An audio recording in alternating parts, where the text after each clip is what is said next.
una percepción del silencio que poblaba el lugar, para mí era un paisaje, como estético.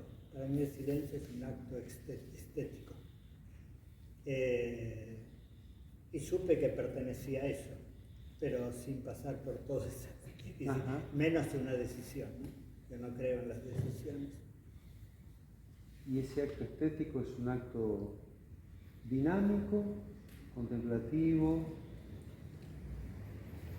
Primero, yo creo, con Cage, que no existe el silencio, pero por otras razones.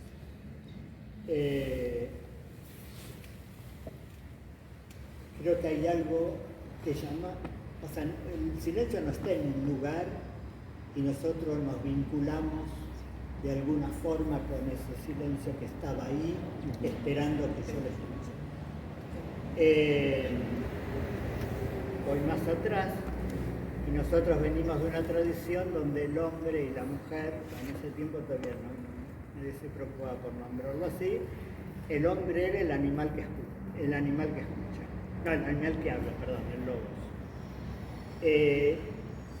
Eso no fue a fondo, más allá que lo haya dicho Aristóteles. A fondo es que cuando yo nací, yo no hablaba. La comunidad, para insertarme, me dio un lenguaje.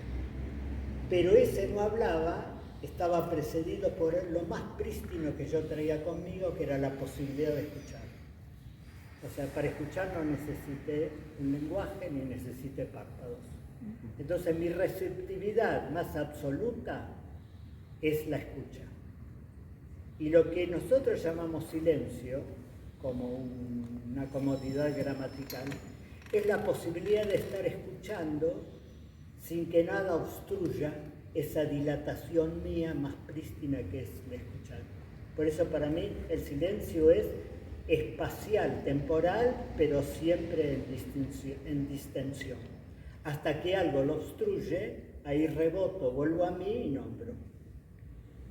Pero es esa experiencia, yo a todas las palabras más absolutas en mi vida las llamo de libertad en la cual no tengo condicionamiento y me puedo expandir. En ese estado de silencio que decís vos, en escucha, ese lugar de escucha. De escucha, sí. A mí siempre que me preguntan de la trapa, yo aprendí a escuchar. ¿Qué? Y en este momento a escucharte a vos. Ajá. Perdón, él nombraba la trapa es el lugar de los monjes, ¿no? Donde conviven. Hace un ratito, ¿te acordás que leí un fragmento de Luis Sagasti que nombra una serie de acontecimientos sonoros y dice, todo ese silencio se escucha en la abadía? Él está hablando de la escucha, como estás hablando vos. Sí. En el lugar donde vos estuviste, no sé si era una abadía, un monasterio, ¿cómo era esa experiencia de la escucha? De la escucha cotidiana, digo, de la escucha con los otros. ¿Cómo se comunicaban? Pregunto porque muchos de nosotros tal vez no lo sabemos. Es raro, porque digamos, no había comunicación verbal. Para las cosas pragmáticas había un lenguaje de señas, pero muy básico, que venía del medioevo. Pero hace poco murió un monje, de los tantos que murieron, y yo dije, uy, era mi mejor amigo, me escuché diciéndome. Y después me reía, decía, ¿y yo sería amigo de él? Entras en otra cosa, ¿no? Yo creo que el cuerpo, por empezar, el gran lavaje, ahora acerca del silencio es un poco el dejar de escuchar la sonoridad constante y ruidosa de la cabeza que no para nunca, ¿no? Ni deja de parar, pero vos empezás a dejar de estar ahí. Entonces lo primero es como ese lavaje mental, creo, ¿no? Donde todo, yo sé que todo eso sigue, porque mi experiencia, pero de alguna forma empieza a dilatarse otro lugar de la escucha. Y es que también empieza a jugar el cuerpo ahí, porque la porosidad del cuerpo escucha. Digo, no es solamente el oído es el lugar donde de alguna forma codificás la escucha. pero empezás a tener otra sensibilidad, ¿no? Del momento que no empezás a usar, por así decirlo, toda la atención solamente en el lenguaje que es el más cotidiano y el más a mano. Entonces empezás, yo diría que la escucha es una sensibilidad, una vulnerabilidad que va más allá del oído, ¿no? Como ser yo va más allá de mi cabeza. Acá hay muchos músicos presentes y vos lo sabés muy bien, la escucha es condición esencial. Me encantó la del dibujito que empezaba de antes la flauta. De lo que viene desde algún lugar. Claro. Bueno, es muy ligado a un compositor japonés que tiene también una tradición de escucha, ¿no? En los monasterios propios y de meditación. Estando vos en la trapa, vos tenías ganas de producir, te daba placer el sonido del cubierto, el sonido de la herramienta, el sonido de los pasos, como nombra Sagasti. ¿Era algo que vos integrabas a tu paisaje sonoro o...? No, porque por empezar fue la primera vez que yo estuve expuesto por 7 años a la naturaleza. Yo nací en la ciudad, etc., ¿no? Y fue a través de la trapa, de ese lugar que en Estados Unidos era en Massachusetts, un paisaje maravilloso, con árboles que se congelan, brilla la luna. No sé, yo me vinculé más que nada con el afuera. ¿No? Si ahora que lo pienso, también esto de la escucha como dilatación, también va con el afuera que uno empieza a reconocer, ¿no? Yo creo que empecé a escuchar, pero escuchar lo que venía hacia mí. No escuchar desde adentro, sino acogiendo. ¿Y tu experiencia poética? Refiriéndome a ello, digo, ¿existe el silencio en la palabra poética? ¿Viene de allí? ¿Tiene alguna relación? ¿Vos necesitas de una condición para escribir poesía que esté ligada al entorno?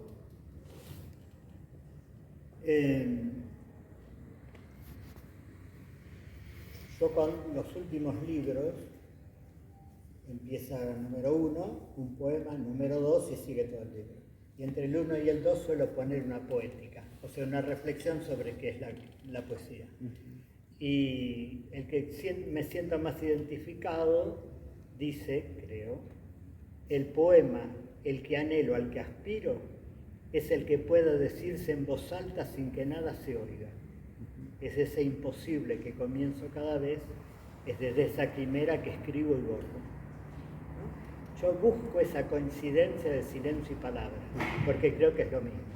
Creo que el silencio es la porosidad de la palabra y la palabra la acogida del silencio, ¿no? Es imposible, pero es una apuesta. Pero sí, yo necesito el silencio. O sea, yo tengo la sensación de que la poesía nace desde una escucha. El silencio en el sentido de escucha. ¿Qué puedo escuchar? No lo voy a confesar, pero una telenovela mexicana y de repente dijeron una palabra que me despierta algo, ¿no? O puedo escuchar a Bach, pero siempre viene desde la escucha y de darle esa espacialidad a que la escucha resuene, ¿no? Se haga palabra. Recordar que cuando empecé a hablar mencionaba que en la antigüedad clásica la lectura se hacía en voz alta hasta que San Ambrosio, Agustín empiezan a leer para adentro suyo. Yo he leído tu poesía, privadamente, digamos, para mí, como suelo leer poesía, la leo en voz alta.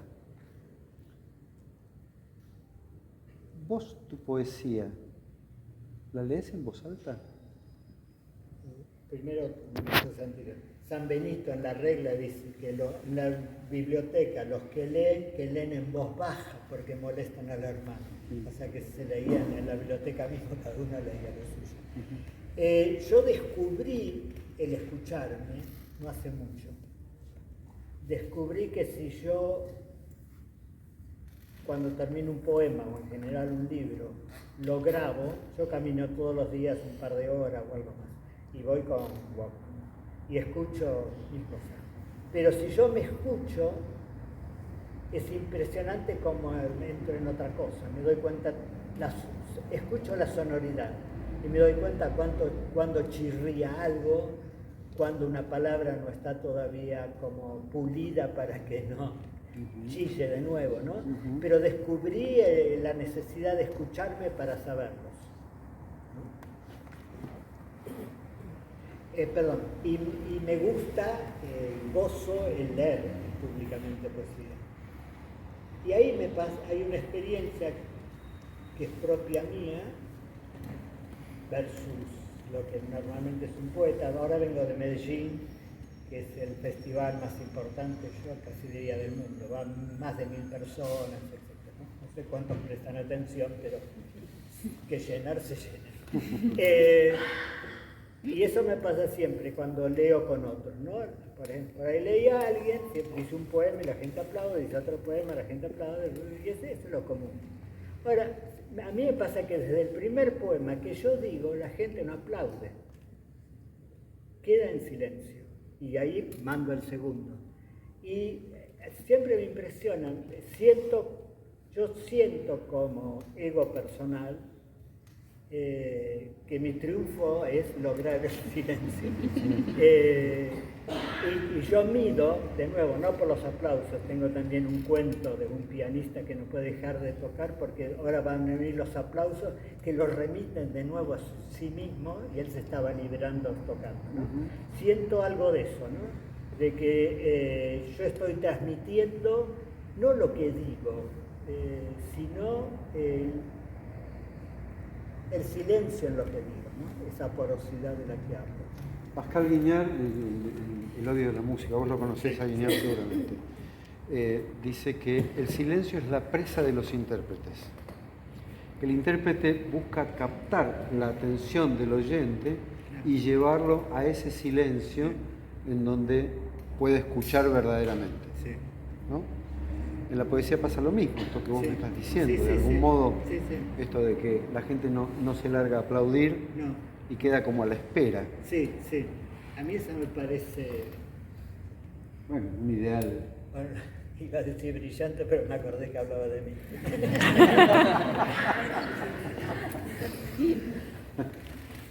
Si alguien tiene alguna pregunta para Hugo, por supuesto que estamos para eso. Mientras tanto, vos lo conocés seguramente, lo has leído a Jean-Luc Nancy. Sí. Tiene un libro muy famoso que se llama A la escucha. Estar a la escucha, esto que vos bien dijiste, el silencio tiene que ver con la escucha. Estar a la escucha implica algún tipo de estado especial hacia el mundo o se puede dar aún cuando estás viendo la telenovela mexicana. Yo el estado de escucha lo llamo vulnerabilidad. El estar siendo vulnerable a ser afectado. Y se puede dar, sí, en cualquier situación. Pero siempre, no sé por qué lo ubico acá, es siempre que tengas un lugar donde pase lo que pase, vos estás escuchando. ¿No?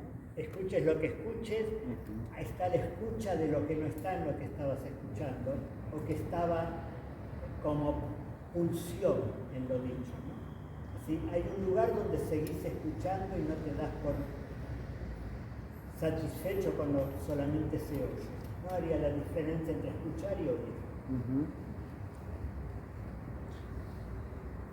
El oír es una disposición. Yo diría que el oír es la facticidad del lenguaje y la escucha es la resonancia. O sea, yo te escucho, yo oigo lo que decís, pero escucho tu voz.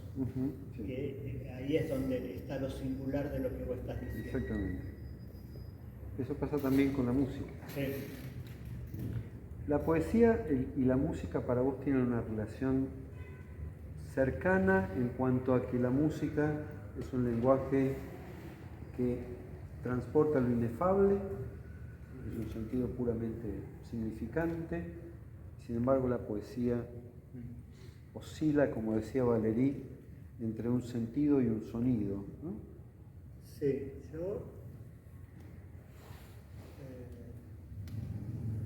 para además parecer medio humilde, creo que todo creador es un músico fracasado. Que todos los que creamos, si pudiéramos, hubiéramos sido músicos. Todas las artes aspiran a la condición de la música, como decía Pater. Sí, creo que es lo primero que acontece, ¿no? A pesar que en África lo primero que acontece es la danza y después le pusieron la música. Pero para nosotros ese lugar, lo primero que escupe, ese lugar que no es un sonido, ¿no? Los orientales lo tienen con el om, etc., ¿no? Nosotros le damos otra connotación. Pero el lugar originario se origina vibrando.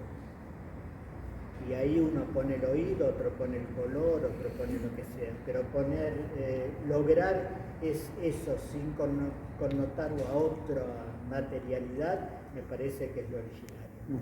Y la poesía para mí es lo más humano en el sentido que es lenguaje y lo más flexible en el sentido que puede moverse un poco más con la vibración de la música, a diferencia quizás de la prosa.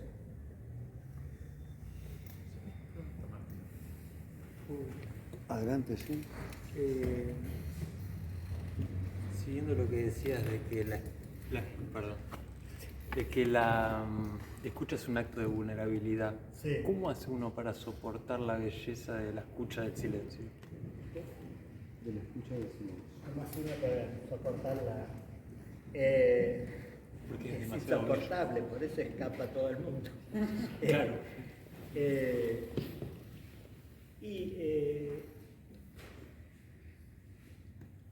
Porque hay situaciones que el dolor da más placer que lo que llamamos placer, que suele ser estupideces.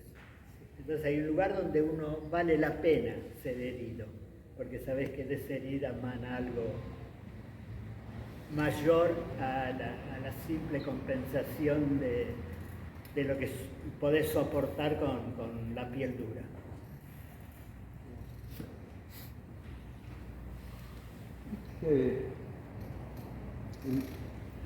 El sentido común, que como bien dicen El menos común de los sentidos, habla de que los artistas crean para comunicarse, para expresarse. En tu caso, tu poesía y tu manera de pensar la poesía, ¿tiene una voluntad comunicativa o es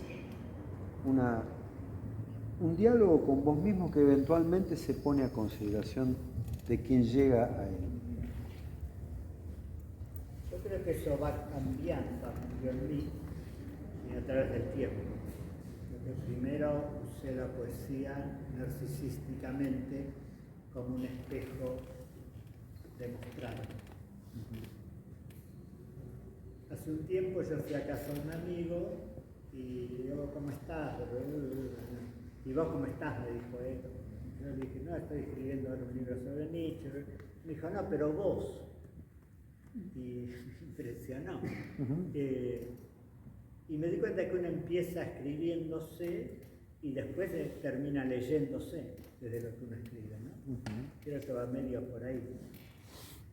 Yo cuando escribo no tengo ninguna comunicación con nada, ¿no? Yo divido el escribir, el crear.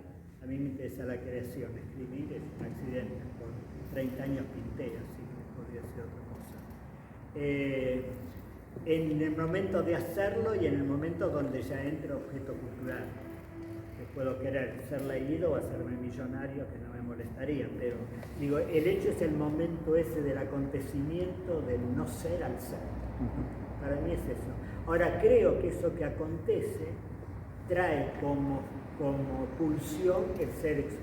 Creo que la pulsión última de la realidad es llegar a luz y mostrarse y después apagarse. Entonces es congénito a la creación que lo creado sigue buscando dónde seguir creándose, que sería en este caso el lector o en la música el oyente. Pero yo creo que ese momento intento mantenerlo virgen, ¿no? el momento naciente o el momento de la intriga. Yo creo que también juega ahí la intriga de que es el momento en el que con menos mediaciones yo estoy ante ese misterio de no haber estado y que de repente apareció. Y la creatividad me da de alguna forma el mayor acercamiento a ese misterio de haber nacido.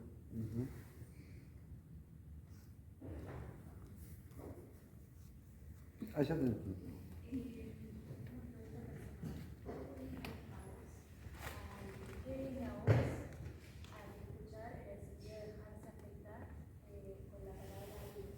¿Con la palabra? Dios.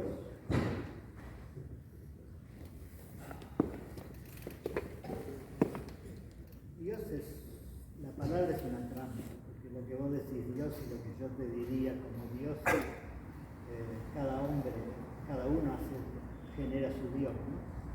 A mí Dios no me representa nada como palabra, yo no la uso.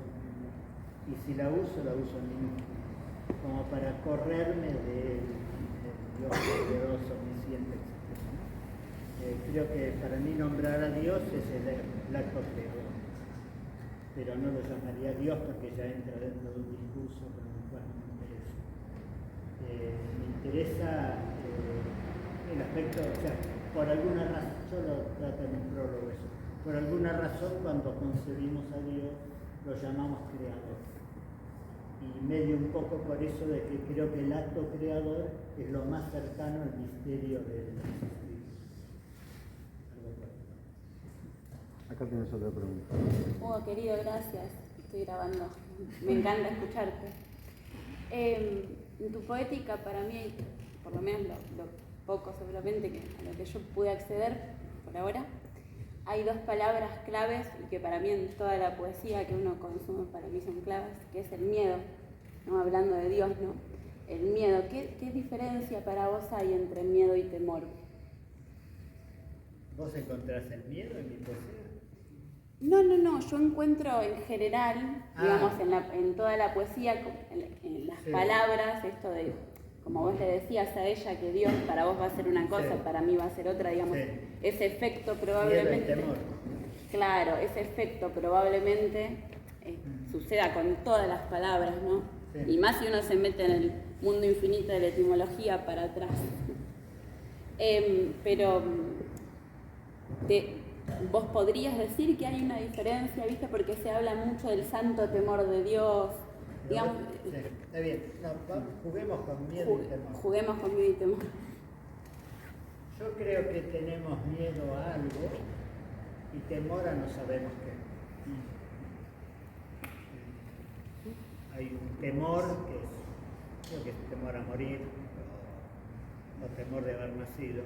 Y después están los miedos, que es el lugar donde vamos poniendo ese temor, ¿no? Que por ahí casi diría angustia. Hay una angustia que es real y existencial y es saludable, porque es la sensación de que siempre tenemos que seguir adelante porque todos se van costando. Y después eso, para poder manejarlo, lo ponemos en miedos particulares. Algo por ahí. Y también, perdón, te hago una última pregunta. ¿Cómo crees que en esta época se puede sobrellevar el exceso de información con tantas pantallas, tantas redes? Apagando, desenchufando. ¿Desenchufando? Pero digo, la respuesta la tenemos todos. El miedo a quedar afuera también lo tenemos todos. Entonces seguimos enchufados. Pero digo, son esas preguntas. Levinas, un tipo que escribió mucho sobre ética, dice que la pregunta sobre el mal es para retrasar el bien. Bueno, y la pregunta por cómo hacerlo es porque no lo voy a hacer. Entonces quiero seguir hablando sobre eso, porque de esa forma estoy del lado de los que piensan que hay que hacerlo. Hugo, vos durante muchos años fuiste sacerdote, acá en Buenos Aires. ¿Dabas misa? Sí. ¿Cómo era tu relación con el Dios que uno piensa que está en la iglesia, que habita allí. En relación a lo que dijiste hace un rato, Sí. ¿no? ¿Cómo era? Porque habitualmente uno piensa que el sacerdote transmite la palabra de Dios. Sí. Es un vínculo, es un medium entre una cosa y la otra. Solía llamarme la gente de prensa de Dios. Pero bueno, sí. Digo, el sacerdote, en tu caso, ¿no? ¿Es un medium o habla ante el silencio de Dios?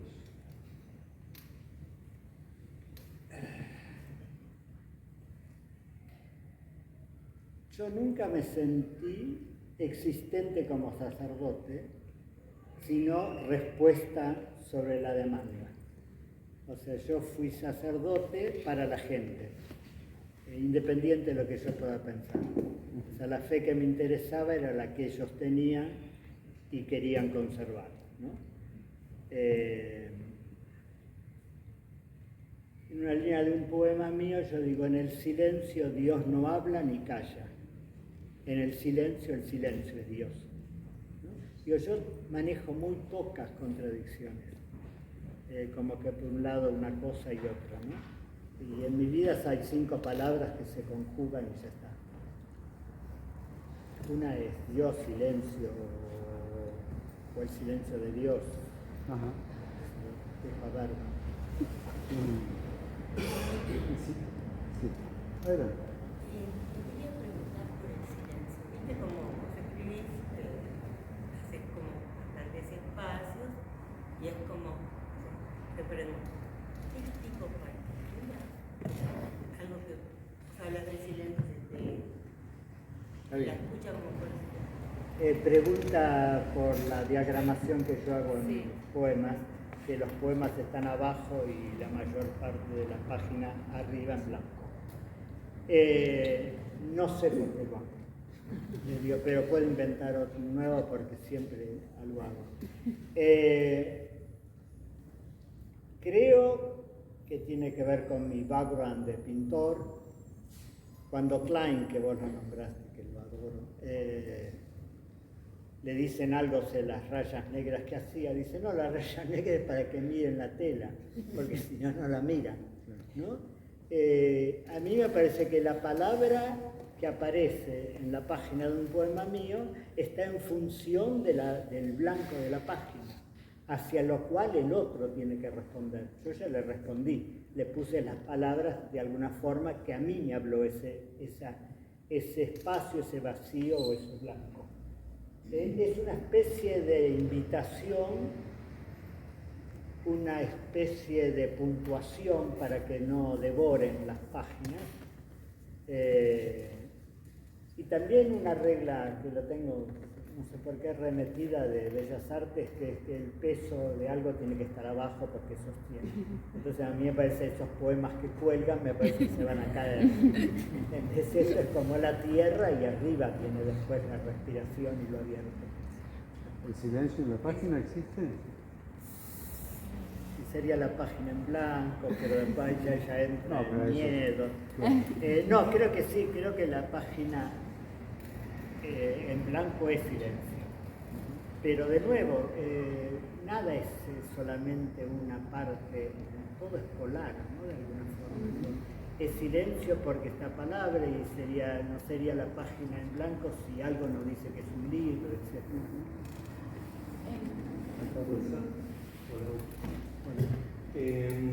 Hace un ratito decías que lo que un artista aspira es a la música y también compartías que habías descubierto o practicado esto de leer en voz alta.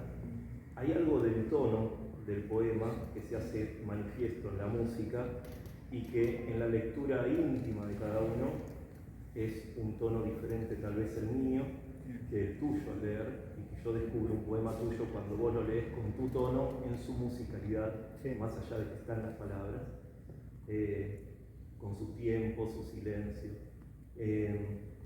¿Vos crees que hay un valor diferente en la poesía leída por el poeta corriente que lo escribe o menor, mayor a leer en la intimidad cada uno en su propio silencio?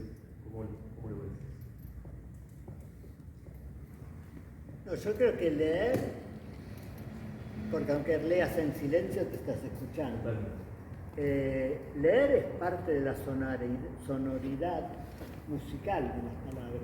Para mí la música, cuando yo digo que me escucho y veo lo que chirría y todo eso, es porque le estoy escuchando musicalmente. Ahora que lo pienso, me ha pasado cuando yo escribí un libro de ensayo, y mis libros de ensayos no son tan distinguibles de mis libros de poesía, que era sobre la danza, que estaba escribiendo la danza en Dioniso. Yo me acuerdo que yo golpeaba así la mesa, porque tenía que hacer, de alguna forma, el tambor de la danza dionisíaca, ¿no? Y me acuerdo de tratar de encontrar el ritmo, pero no como decisión, sino que me descubrí dándome a mí el tono. Pero yo creo que sí, que el autor no es propietario de su lectura, pero es lo más originario, a pesar que hay 10.000, Borges era un bostezo en la boca del tiempo leyendo su propia poesía, era como que lo hundía. Hay muy pocos poetas que, no sé si la palabra es saben, pero que de alguna forma agregan, diría yo, o dan su tonalidad, ¿no? Uno escucha a Olga Orozco y ese trueno es un poema de Olga. Y uno escucha a Neruda, que habla todo así, o a Girondo. Ahí entra alguien que es más polifónico, como escribe, como habla, etcétera, y otros menos. Bueno, creo que... Voy a atreverme a decir a la pregunta. Bueno. Uno siempre trata de, a partir de lo que escucha, usarlo para su propia reflexión respecto a su vida. Yo digo, es cierto, vivimos en un mundo donde todo el mundo trata de hablar encima del otro y cada vez se escucha menos. Deberíamos escuchar más. Pero el silencio no me satisface. Me cuesta creer cómo se vivía en esa comunidad en la que viviste, porque el silencio me suena a incomunicación. La gente, seguramente si vivían juntos, había tensiones, y digo, ¿cómo se resolvían esas tensiones? Para mí, resolver eso implica hablar. Sí. Y el no hablar significa dejar, y no meterse en el otro tampoco, porque el otro es el narcisista la que tiene del otro. El otro se manifiesta cuando habla. Sí, claro. Habría que hacer una distinción. ¿Qué es hablar? Nosotros llamaríamos no hablar a estar 2 horas sin hablar. Un campesino llama no hablar a estar 2 días sin hablar. El silencio en una comunidad que vive en la naturaleza, etcétera, etcétera, no es tan artificial comparado con el campesino que vive alrededor. En la ciudad hablamos por neurosis, no por comunicación. Entonces, cuando yo hablo del silencio, siempre sé que el que no tuvo determinada experiencia lo relaciona con lo que conoce como silencio, que es carencia en general, porque uno está más contento charlando. Pero tenés que ubicar por ahí el silencio, por algo eligió siempre lugares solitarios, etcétera, se trabaja el campo, el cuerpo tiene silencio, hay un montón. Pensar que sería de tu vida sin información. Quedarías reducido tu diálogo interior al 1%, ¿no? Estamos habitados y atravesados por todo eso. Entonces, y como lo necesitamos como droga para funcionar al funcionamiento que nos pide la velocidad en la que vivimos, lo sentimos como una pérdida si no lo tenemos de alguna forma. Pero también, por algo, el silencio es parte orgánica, no es un pedacito de esa vida ritual, esa vida de trabajo manual, etc., ¿no? Gracias. Me hiciste acordar de una frase que es que uno al vacío lo puede tomar como vacío, una imagen que se nos puede venir enseguida, o como un lugar lleno de espacio. Y vos hablas mucho de lo abierto en el poema. Y hay una frase, yo te conocí en un taller que hice, empecé a leerte en un taller que hice que se llamaba Arder en palabras para encontrar la voz interior, y me acompañaste junto con otros escritores en un momento donde yo no estaba muy bien. Y hay una frase tuya que me ayudó mucho, que hablabas de una fe sin esperanza. Sí. Y me pareció hermoso porque uno vive esperando cosas de otros, de la sociedad, de uno mismo primero. Y nada, me acercó un poquito a entender por dónde va. Y desde ahí por ahí la poesía nos puede sanar. Y la palabra. Gracias. Si la condición del silencio es la escucha, me parece que hemos logrado. Yo quiero una cosa, presencié, creo la primera vez, la posibilidad de un acto o una conferencia donde no sonó un móvil. Que ese silencio ya es inaudito. Ya tenemos el día ganado. Muchas gracias.